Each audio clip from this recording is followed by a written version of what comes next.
My dad texted me, "You're out. We don't need you." My sister quickly replied, "Finally." I responded, "Perfect timing. Your payments are canceled." By 9:40 a.m., the family chat was flooded. With 35 messages, everyone was in total panic. You know that gut-wrenching feeling when betrayal hits you so hard it knocks the wind right out of you?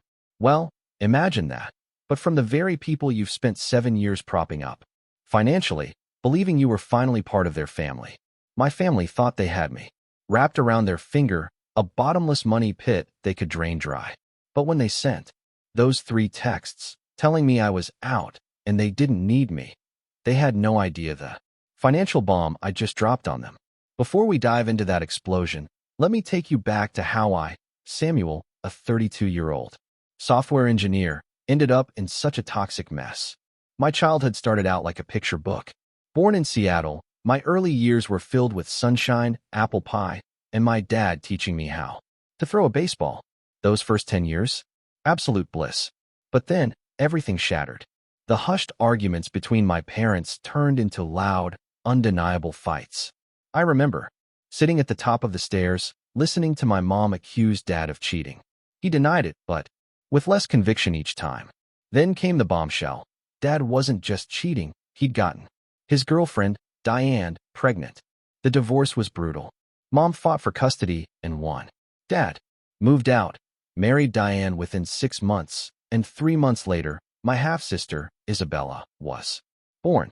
For a few years, Dad made an effort. I'd pack my duffel bag and stay at his new house across town every other weekend. But it never felt right. Diane always gave me these tight-lipped smiles that never reached her eyes. Their home was covered in photos of them and baby Isabella, not a single one of me. As Isabella grew, she became their world. Dad would cancel our plans for her, minor cold or a dance recital. Our relationship withered. By 15, my visits dwindled to awkward birthday dinners, then nothing. That same year, a teacher, Mr. Wilson, saw something in me. He taught me to code.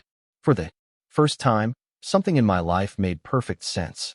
While other kids were out playing, I was building games in the computer lab. I earned a partial scholarship to the University of Washington, but it wasn't enough. I worked part-time, pushing through. Mom helped, but she was struggling too. Dad, he stopped child support the day I turned 18. He refused to help with college, proudly declaring he was saving for Isabella's future. Then came my big break.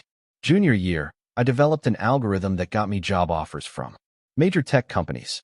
I landed a position at NextGen Technologies with a salary that felt like hitting the lottery. I worked like a madman, paid off my loans, and by 25, I was a senior engineer with stock options and a sweet condo. I was set. That's when Dad unexpectedly resurfaced. We hadn't spoken in almost a year. He called, voice strained, explaining a temporary financial bind.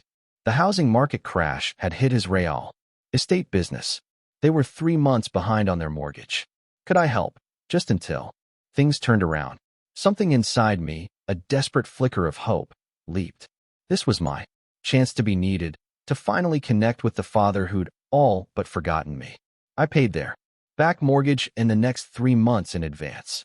He was effusively grateful, promising to pay me back. That was the beginning of a 7-year financial entanglement. The mortgage payments became routine.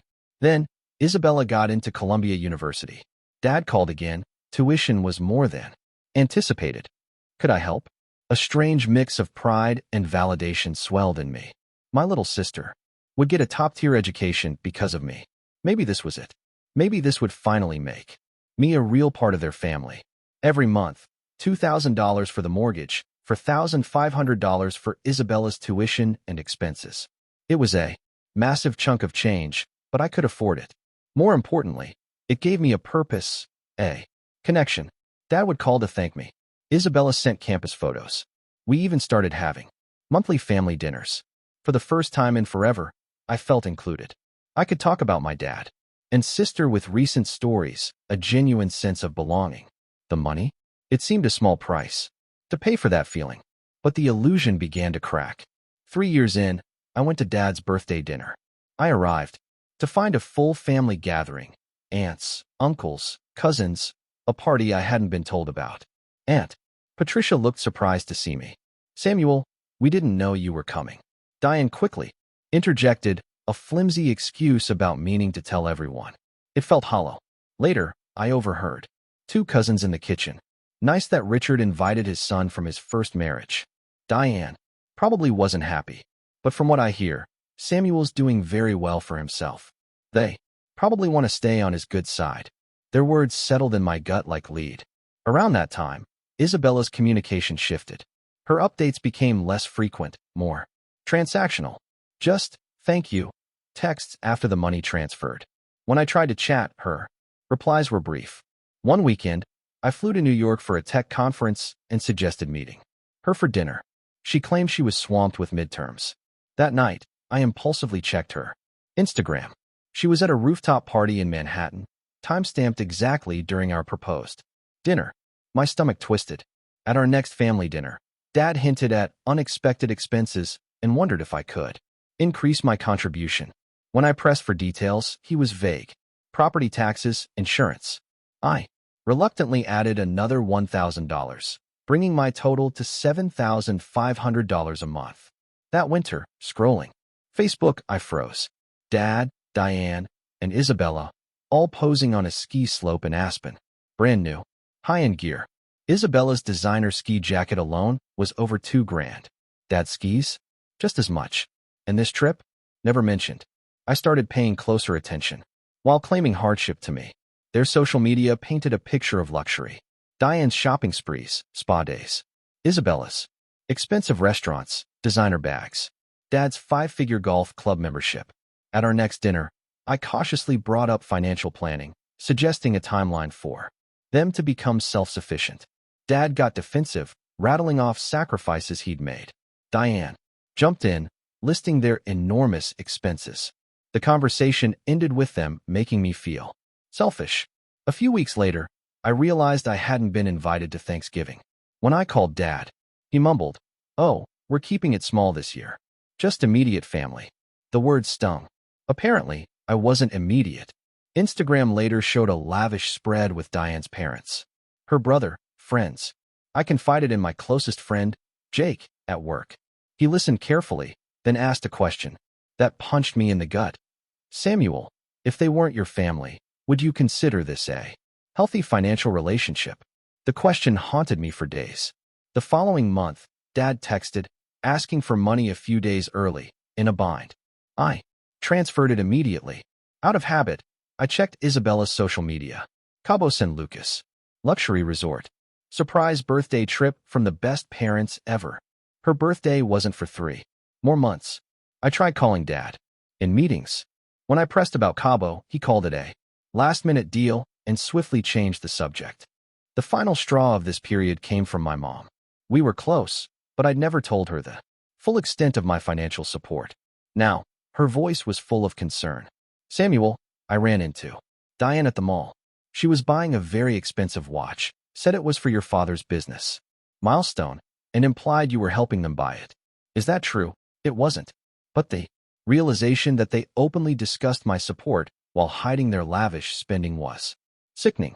That night, I couldn't sleep. I opened my banking app. The total amount I'd given them made me physically ill, $150,000. And that didn't count emergencies or gifts. Jake's question echoed. Was this a healthy relationship?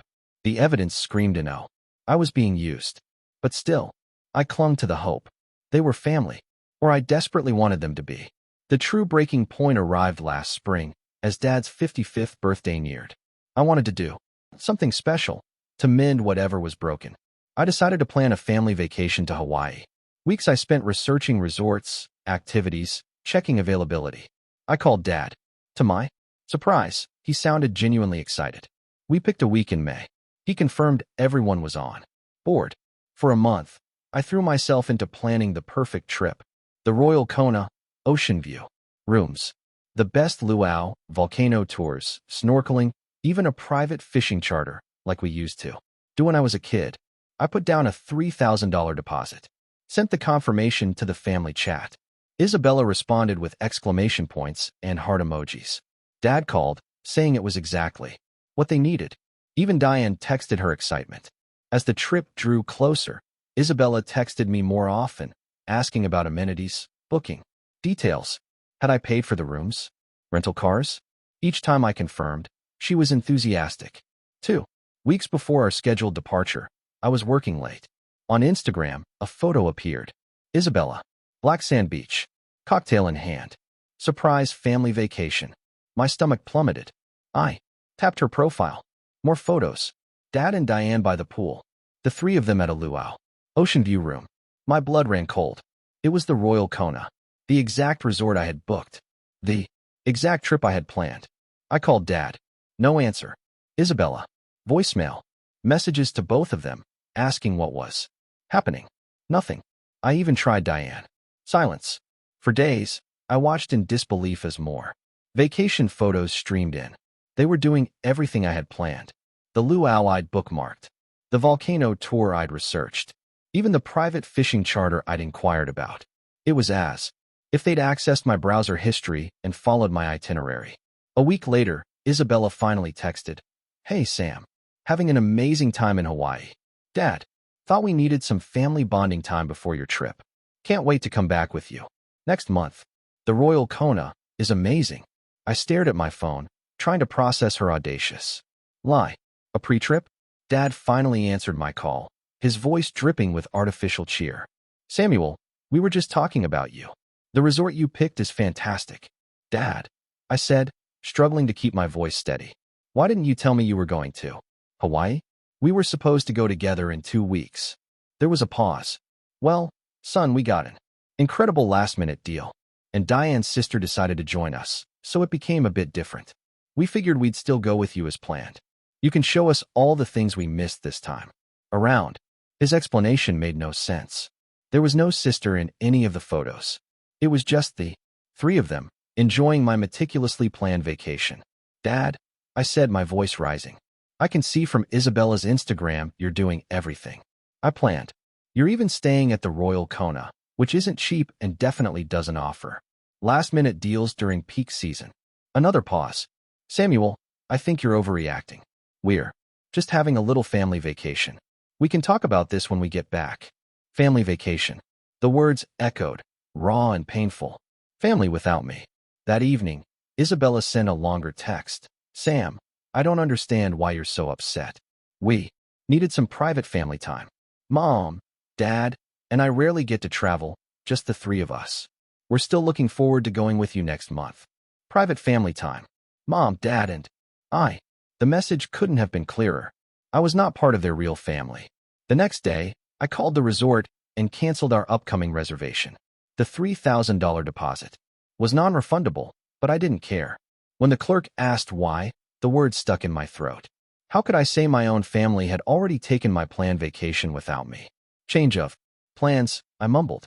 That night, sitting alone in my condo, surrounded by printouts of Hawaii activities, I finally let the truth sink in. I wasn't a son or a brother to them. I was a financial resource, an ATM. A deep depression followed. My productivity at work tanked. After 2 weeks, I admitted I needed help. Dr. Martin, a therapist specializing in family trauma, listened as I poured out. 7 years of financial support, emotional manipulation, and the Hawaii betrayal. When I finished, I expected profound insight. Instead, he asked, "Samuel, what would you tell a friend who came to you with this exact story?" The answer was immediate. I'd tell them they were being used and needed to cut off contact. "And why is it different when it's you?" he pressed. I had no good answer. Dr. Martin helped me see my financial support as a desperate attempt to buy the family connection I'd been denied. He taught me about emotional manipulation, financial abuse, and most importantly, boundaries. Healthy relationships are reciprocal, he explained. From what you've described, you're doing all the giving, and they're doing all the taking. My childhood abandonment had created a desperate need for validation from the very people who hurt me. My money was a means to buy their approval, which they happily accepted without reciprocating. I visited my mom. I'd never fully confided in her about the extent of my financial support, fearing her reaction, but she took one look at my face and hugged me. "What's wrong, Samuel?" At her kitchen table, I told her everything. To my surprise, she wasn't shocked. I've suspected something like this for years, she admitted. Diane was always buying expensive things, and I knew Richard's business wasn't doing well. Why didn't you say anything? I asked, hurt. You're an adult, Samuel. I didn't want to interfere. And honestly, I hoped I was wrong. She took my hand. But you need to know this. Your worth isn't determined by how much you can provide for others. Your father's treatment of you reflects his character, not yours. Her words hit me harder than any of the betrayals. For years, I had tied my value to being needed. The money was proof I mattered. Without it, who was I to them? Who was I to myself? That night, sleep still evaded me, but for different reasons. I pulled out my laptop and tallied every payment: mortgage, tuition, living expenses, emergencies, gifts, the Hawaii deposit. The final number made me nauseous: $176,432. Nearly $200,000. I could have bought a house, funded startups, traveled the world. Instead, I'd poured it into a relationship that gave me nothing but pain. The next morning, I called Jake. He connected me with Harold Winters, a financial advisor. Harold confirmed I had no legal obligation. The payments were gifts, not loans. He advised a clean cut, no partial payments or promises to resume. That only creates confusion and false expectations. What about Isabella's tuition? I asked, still clinging to some responsibility. Harold softened. Most students find ways to finance their education: scholarships, loans, work-study. Your sister has options that don't involve you. Still torn, I called Dr. Martin for an emergency session. I know I should stop, but I'm afraid of what it means. Once I do this, I'm essentially cutting off my relationship with my only sibling and my father. Are you, though? Dr. Martin asked gently. Or are they the ones who have already cut off the real relationship, leaving only a financial transaction? He had me describe a healthy relationship with them. As I spoke about mutual respect, genuine interest, emotional support, and shared experiences, I realized how far from this ideal my reality was. The relationship you want doesn't exist right now, he said, and continuing to pay won't create it. In fact, it's preventing a real relationship from forming by maintaining this unhealthy dynamic. By the end of the session, my path was crystal clear. Stop all financial support. Immediately, I braced myself for the backlash, the guilt trips, the potential end of everything. It wouldn't be easy, but continuing was only causing more damage. Before I left, I asked Dr. Martin, should I tell them before I stop the payments, or just do it? He considered. Given the pattern of manipulation, I would suggest making the decision and implementing it first, then inform them clearly and calmly, without room for negotiation. Otherwise, they'll likely try to talk you out of it. That night, I logged into my banking app. I canceled every recurring transfer, removed Dad as an authorized user on my emergency credit card, called Columbia University's financial office. With each click, I expected guilt, anxiety. Instead, I felt something unexpected: relief. Like a massive boulder lifted from my shoulders. I slept soundly for the first time in weeks. I decided not to tell them immediately. Dad and Isabella were still in Hawaii, posting their wonderful family vacation daily. I'd wait until they returned, giving myself time to prepare. What I didn't expect was that they would make the first move in the most dismissive way possible. 3 weeks passed without a word from them. Their Hawaii photos stopped, indicating they were home. Still, no calls, no texts. No thank you for the $3,000 deposit I'd lost. No mention of our now canceled family trip. Nothing. I used those weeks to rebuild my life. I threw myself into work, reconnected with neglected friends, joined a hiking group, even volunteered at a coding boot camp. Each day, without the weight of that toxic relationship, felt lighter. Then came that Thursday morning. I was at my desk, coffee in hand, when my phone buzzed. A notification from our family group chat, silent for nearly a month. I opened it, curious. Dad's message was brief and brutal. You're out. We don't need you. Before I could process it, another message appeared. From Isabella. Finally, my hands shook. They were cutting me off? After taking my money for years, after enjoying a vacation I'd planned and partially funded, they were telling me I was out? A cold, hard knot formed in my stomach. I took a deep breath and typed, "Good timing. I just canceled your payments." I set my phone down, watching the words blur on my computer screen. What had prompted this? Had they discovered the canceled payments already? Or was this just the final, cruel step in discarding me now that they'd extracted everything they wanted? At precisely 9:40 a.m., my phone exploded. The family chat was a firestorm. Dad was first. "What do you mean you canceled the payments? You can't do that. We have an arrangement. Call me immediately." Then Isabella, "Are you serious right now? My tuition payment is due next week. What am I supposed to do about school? This is so irresponsible, Sam. You can't just pull the rug out from under us like this." Even Diane, who rarely spoke to me directly, joined in. "After all we've done for you, this is how you repay us? Your father is furious." Isabella is in tears. "You need to fix this now." Message after message poured in. Demands, guilt trips, outright threats. 35 new messages. My phone started ringing. "Dad." I declined. "Isabella." "Diane." "Dad again." I silenced it, face down on my desk, trying to steady my breathing. Ethan, my team leader, approached. "Samuel, you okay? You look like you've seen a ghost." I managed a weak smile. "Family drama. Nothing I can't handle." But my voice betrayed me. Ethan frowned. "Take a few minutes if you need it." I nodded gratefully and walked to the empty break room. My phone vibrated in my pocket. 7 missed calls. For voicemails. I steeled myself and listened. Dad's voice, tightly controlled but trembling with rage. "Samuel, what the hell do you think you're doing? We had an agreement. Your sister's education is at stake here. Call me back immediately." The second was Isabella, crying. "Sam, please, you can't do this to me. I have finals coming up, and if my tuition isn't paid, they won't let me take the tests. I'll lose the whole semester. Please call me back." The third was Dad again, no longer controlling his fury. "This is completely unacceptable. After everything we've done for you, this is how you repay us. By trying to ruin your sister's future? Call me back right now or I swear I'll." The message cut off. The fourth was Diane, her voice cold with fury. "Samuel, your behavior is disgraceful. Your father has done everything for you, and this is how you show your gratitude? Fix this mess you've created, or don't bother considering yourself part of this family anymore." I deleted all 4 messages and turned my phone off.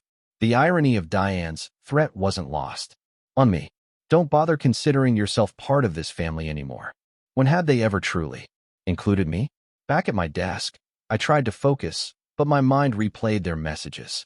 The sheer entitlement was staggering. After everything we've done for you, what exactly had they done? Taken my money, excluded me, gone on my vacation. By lunchtime, I was calm enough to turn my phone back on. The flood of notifications was overwhelming. 15 more missed calls, 10 voicemails, dozens of texts. I ignored them all and called my mom. They finally noticed the payments stopped. I told her, explaining what had happened. She sighed heavily.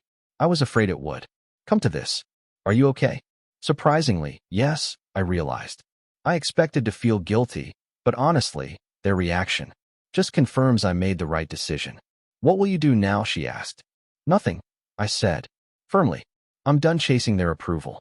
I'm done being their ATM. If they want a relationship with me that isn't based on money, they know where to find me."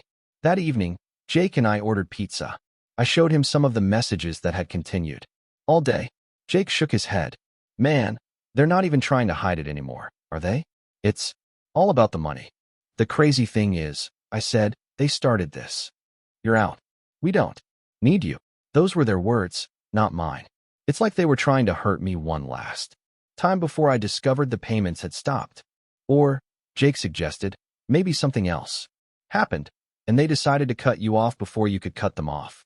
Either way, good riddance. Later that night, alone in my condo, I finally composed a single message to the family chat. "I've supported this family financially for 7 years. In that time, you've excluded me from gatherings, taken advantage of my generosity, and most recently gone on a vacation I planned and partially paid for without even telling me. I didn't make this decision lightly or suddenly. The Hawaii trip was the final straw. I will not be resuming payments. I will not be manipulated by guilt, or threats. If you ever want a relationship with me that isn't based on my financial support, I'm open to that conversation. Otherwise, please respect my decision and my boundaries. I sent the message, then immediately blocked all 3 of them on my phone. Whatever response they might have, I didn't need to see it. For the first time in years, I was taking back control. It felt terrifying and profoundly liberating. As I drifted off to sleep, I realized something important. Family isn't just blood. It's mutual respect, support, love. By those measures, I had been without a real family for a very long time. Maybe now, I could start building genuine connections based on something other than financial obligation. Little did I know, the fallout was just beginning. Their reaction to being cut off financially would prove just how right I had been all along. The day after my message, I received an unexpected call from an unfamiliar number. It was Jackson, a banker at my local branch. Mr. Daniels, I apologize for calling out of the blue, but we have a situation. A man identifying himself as your father attempted to withdraw a significant sum from your joint savings account this morning. My heart skipped. I don't have a joint account with my father. An awkward pause. That's what our records show as well, sir. He presented ID, claimed the account was jointly held, but our teller found he had no access. He became quite insistent. Insistent how? I asked, though I already knew. He raised his voice considerably and demanded to speak with a manager. He finally left when security approached. I thanked Jackson, a cold knot tightening in my stomach. Dad had never had access to my accounts. Was this a desperate move after finding himself suddenly cut off? The answer came later when Jake called. Samuel, you're not going to believe this. Your father just left the main branch. Jake worked downtown. He tried to apply for a credit card in your name. Jake continued, his voice low. Said he was authorized to manage your finances. When the manager asked for documentation, he couldn't provide any. Then he tried to guilt her, saying it was for his daughter's education and medical expenses. My blood ran cold. That's identity theft, Jake. Exactly. When the manager threatened to call security, he backed down. Samuel, I shouldn't even be telling you this, but you need to know. They flagged his info. If he tries this again, they'll contact the authorities. I spent the rest of the day in a daze, reeling from this new level of betrayal. Not content with guilt tripping me, Dad had tried to access my accounts and open credit in my name. It was criminal. That evening, my building security called. Mr. Daniels, there's a young woman here insisting on seeing you. Says she's your sister. Should we send her up? Isabella. I hesitated, then agreed. Better to hear her directly. When I opened my door, I barely recognized her. The confident, carefree girl from the Hawaii Instagrams was gone. Isabella looked disheveled, anxious, eyes red from crying. Sam, please, she said, her voice cracking. You have to help me. They're going to kick me out of school if the tuition isn't paid by Monday. I let her in, maintaining my distance.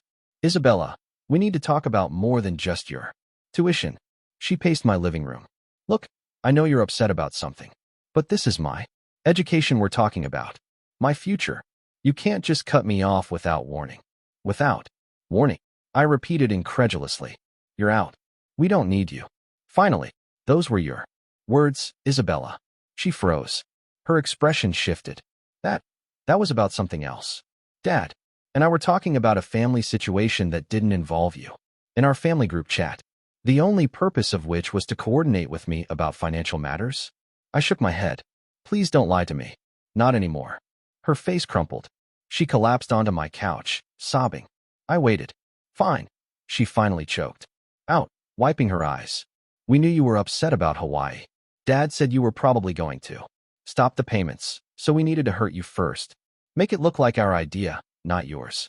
The casual cruelty of it stunned me. So, you thought the best approach was to send me those messages, after I've supported you for years. She looked down. It was Dad's idea. He said, your ego couldn't handle being rejected, so we needed to make you think we didn't want your money anymore, and you went along with it. She shrugged helplessly. You don't understand what it's like with him. When Dad gets an idea, you either go along with it or suffer the consequences. For a moment, I almost felt sorry for her. Then I remembered the Instagram posts, the luxury she'd enjoyed while I worked 60-hour weeks. Isabella, I need to ask you something, and I need an honest answer. Are you actually attending Columbia right now? Her eyes widened, then darted away. I'm taking a break. A break. I repeated flatly. Since when? Since last semester, she whispered. I failed some classes. Was put on academic probation. Then I just didn't go back. So for the past 6 months, the tuition money I've been sending. Dad said I deserved a gap year, she mumbled, to find myself. The revelation hit me like a physical blow. All those transfers for tuition that wasn't being paid. All those messages about classes and finals that weren't happening. I think you should leave, I said quietly. Sam, please, she begged. I know it looks bad, but I really do need your help. Dad's been impossible since you cut us off. He's drinking again, yelling at everyone. He even threatened to kick me out if I didn't convince you to start the payments. Again, I almost wavered. My instinct to protect her was still strong. But then I remembered Dr. Martin's words about enabling harmful behavior. Isabella, I care about you. You're my sister. But I can't keep supporting this toxic dynamic. You're 22 years old. You have options. That don't involve me or Dad. Like what? She snapped, suddenly angry. Get a job? Live in some crappy apartment with roommates? You have no idea how hard that would be for me. And there it was. The entitlement.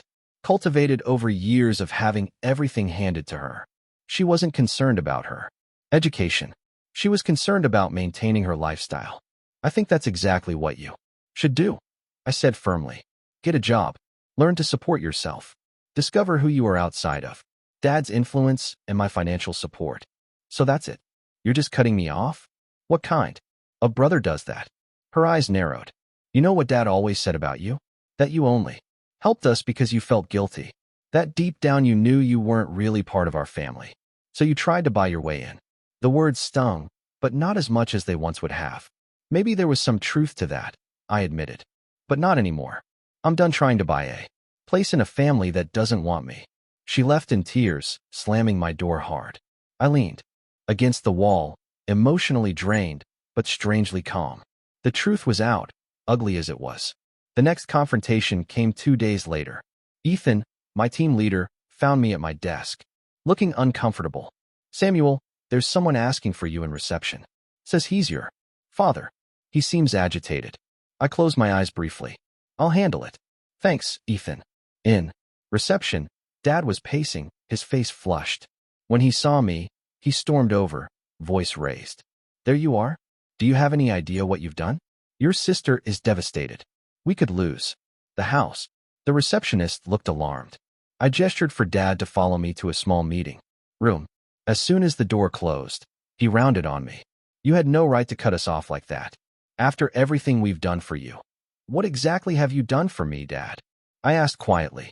In the past 7 years, what have you given me besides demands for more money? I raised you. He shouted. I put a roof over your head. I'm your father. You left when I was 10. I reminded him. Mom raised me. And for the past 7 years, I've been putting a roof over your head. His face darkened. So that's what this is about. You think because you've helped us out, financially you own us? We're just supposed to dance to your tune. The irony was staggering. No, Dad. That's not what this is about. This is about respect. Honesty. This is about family. Being more than a financial arrangement. We need that money, Samuel. Isabella needs that money. Isabella hasn't been in school for 6 months, I said, watching his face. She told me everything. He faltered, then rallied. She's going back next semester. She just needed a break. The pressure was too much. The pressure of what? I countered. Spending my money on vacations and designer clothes. Dad's expression changed, becoming cold and calculating. You know, I could make things very difficult for you. I know things about your company, about your personal life. Are you threatening me? I asked, incredulous. I'm stating facts. You've put yourself in a position of responsibility for this family. You can't just walk away from that without consequences. I studied him, trying to reconcile this angry, manipulative man with the father from my childhood. Nothing was left. Dad, I think you should leave before you say something you can't take back. This isn't over, he warned, stalking toward the door. You'll regret turning your back on your family. As he left, Ethan approached cautiously. Everything okay? No, I admitted. But it will be. Later that day, Jake called with more disturbing news. Samuel, I heard from a colleague in the credit department. Someone tried to access your credit report multiple times yesterday. They had your social security number, but failed the identity verification questions. It was clear. Dad was desperately trying to find money now that I'd cut him off. The fact that he'd resort to potential identity theft shocked even me. That evening, a call from an unfamiliar number. Against my better judgment, I answered. Is this Samuel Daniels? A man asked. Yes, who's this? My name is Peter Gordon. I'm a floor manager at the Bellagio in Las Vegas. I'm calling about Richard Daniels. You're listed as his emergency contact. My stomach dropped. What happened? Mr. Daniels was asked to leave the premises after being unable to cover his casino markers. He became agitated, mentioned that his son would cover the debt. When we explained that wasn't possible, he caused a scene. Security had to escort him out. I closed my eyes. How much does he owe? $23,000. The amount was shocking, but somehow not surprising. Dad had a gambling problem years ago. It seemed it had returned with a vengeance. I'm sorry, but I won't be covering that debt, I said firmly. We understand, sir. This isn't your responsibility. I'm only calling because he refused to leave until we contacted you. He'd been barred for 6 months. I hung up, sitting in my darkened living room, processing this new information. Dad's desperate attempts weren't just about his lifestyle or Isabella's education. He had substantial gambling debts. Over the next few days, calls came from various family members. Some, like Aunt Patricia, were sympathetic once they heard my side. Others, particularly on Diane's side, were hostile, accusing me of abandoning my family. I explained calmly, neither defending aggressively nor backing down. A week after Dad's visit to my office, I received a certified letter from a lawyer. It stated that any further attempts by Richard or Isabella to contact me at work would result in legal action for harassment. My company's legal team had acted after Dad's outburst. At Dr. Martin's suggestion, I hired my own attorney, who sent formal cease and desist letters to both Dad and Isabella, documenting their attempts to access my accounts and the threats. It felt extreme, but necessary to establish clear boundaries.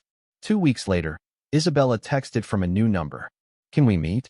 Just to talk. No money. Stuff, please. Against my better judgment, despite my lawyer's advice, I agreed to meet her at a coffee shop. I arrived early, choosing a table with a clear view. Isabella arrived 10 minutes late, looking more put together than her last visit, but still subdued. She ordered a coffee. Fidgeting. I got a job, she said without preamble. At Nordstrom. Just a sales associate, but the employee discount is good. That's great, I said, genuinely pleased. How do you like it? It's harder than I expected, she admitted. On your feet all day, dealing with rude customers. But it's okay. The other girls are nice. We talked awkwardly for a few minutes. Finally, she got to the point. Sam, I'm sorry for everything. For Hawaii, for the messages, for coming to your apartment and saying those things. Dad was manipulating me, too. I just couldn't see it until recently. I wanted to believe her. Part of me desperately wanted to repair this. What changed? I asked. She looked down. After you cut us off, things got bad at home. Dad started drinking heavily, gambling again. He lost his job 2 weeks ago. He told Diane it was downsizing, but I overheard him on the phone. He was fired for showing up drunk. I'm sorry to hear that, I said. And I meant it. Diane kicked him out 3 days ago. Said she was done with his lies. She told me I could stay through the end of the month, but then I need to find my own place. Where's Dad now? I asked. Staying with his cousin in Tacoma. He's not doing well. I nodded, unsure what to say. Part of me felt responsible, but a larger part recognized his choices were his own. I hadn't caused his gambling or drinking. Isabella, I want to be clear about something. I care about you. You're my sister. But I can't go back to the financial arrangement we had before. It wasn't healthy for any of us. No, she said quietly. I'm not asking for money. I don't want to lose my brother. Completely. For the first time, I saw a glimmer of genuine emotion, not calculated to manipulate. It was a small step, but maybe a meaningful one. I'd like that too, I said, cautiously. But we'd need to rebuild trust slowly and with clear boundaries. She nodded, tears in her eyes. I'd like to try. Walking back to my office, I felt lighter. Not because everything was fixed, it wasn't, and might never be completely, but because I had stayed true to my boundaries while keeping the door open just a crack for a healthier relationship. Over the following months, I refocused my energy and resources. With the money no longer going to Dad and Isabella, I established a scholarship fund for first-generation college students without family support. It felt healing to transform that pain into something positive. I reconnected with old friends, joined social groups, even started dating again. For the first time, I was living for myself.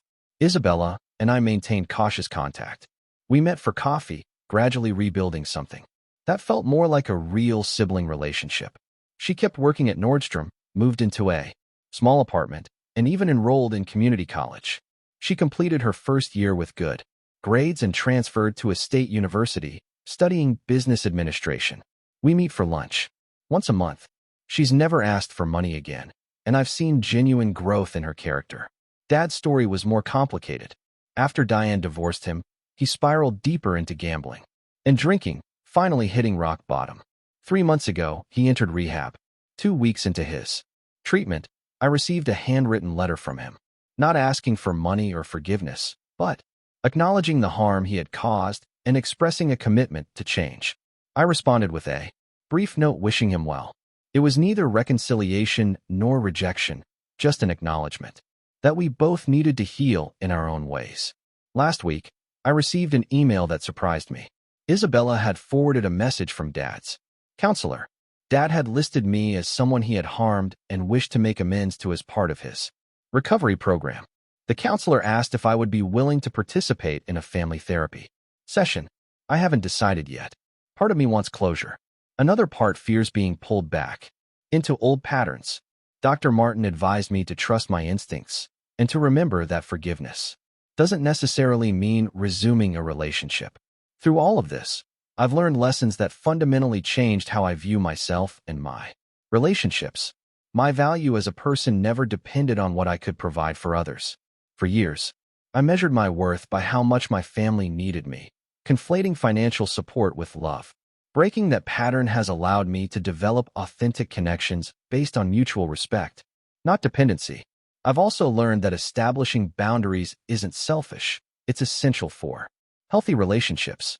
Every time I maintained my boundaries despite guilt trips and manipulation, I grew stronger. The people who truly care about you will respect your boundaries. Perhaps most importantly, I've discovered that family is defined by actions, not blood. The people who have stood by me, Jake, Ethan, Mom, the students in my scholarship program, have shown more genuine care and support than my biological family ever did. They've taught me that family can be chosen, built on foundations of respect and reciprocity rather than obligation. The pain hasn't disappeared completely. There are still moments when I feel the ache of what might have been if my father had been capable of loving me for who I am. But that pain no longer defines me or drives my decisions. It's simply part of my story, a chapter that shaped me, but doesn't determine my future. If my experience offers any wisdom, it's this: you can't buy love or belonging. And any relationship that requires you to sacrifice your self-respect isn't worth the price. Real love builds you up. It doesn't drain you dry. And sometimes the hardest decision, walking away from toxic family relationships, is ultimately the most healing. Today, I'm building my own definition of family with people who value me for exactly who I am. It's not perfect, and it's certainly not what I imagined my life would look like, but it's authentic and nourishing in ways my previous family relationships never were. The journey continues, but I move forward with a confidence I never had before, no longer defined by rejection or acceptance from others. I finally found the approval I was always seeking, my own. Has anyone else had to make difficult decisions about family relationships for your own well-being? I'd love to hear your stories in the comments below. Sometimes knowing we're not alone in these struggles makes all the difference. If this story resonated with you, please hit that like button and subscribe for more real-life experiences. And remember, Sharing these stories might help someone who's struggling with similar family dynamics right now. Thank you for listening, and I hope my journey has offered some comfort or clarity for your own. Take care of yourselves, and remember that you deserve relationships that honor you.